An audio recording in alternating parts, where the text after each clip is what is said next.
In America, the largest prison volunteer organization was born from an unlikely source.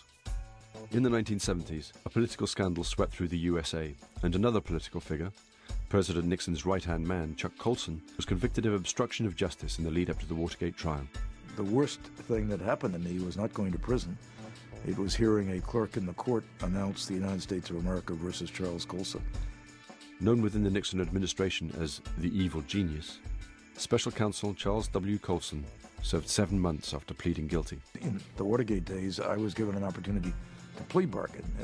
I don't know if you have the same thing in Britain, but if I testified against Nixon, I would get off basically with a slap on the wrist. And I really gave serious thought to it because it would mean my life wouldn't have been shattered and I wouldn't have gone to prison.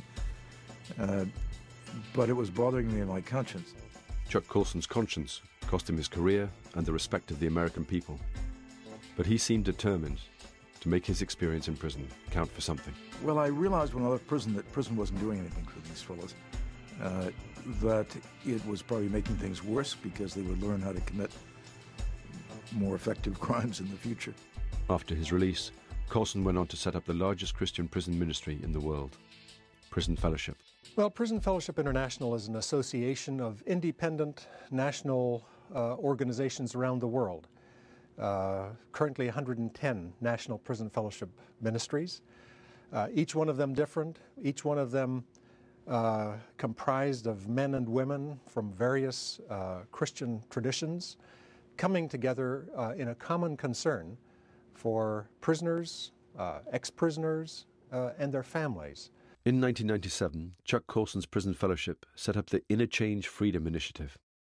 The program was implemented in the Carroll Vance unit of the Texas Department of Criminal Justice. Inmates were invited to join an 18-month Bible-based course. I just cried out to God. I never knew of God in my family, in my life, and God showed up.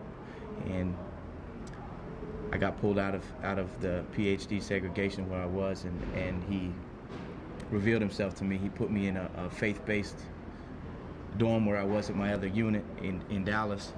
And then I just grew close to God, and I got an offer to come to this program, and I volunteered.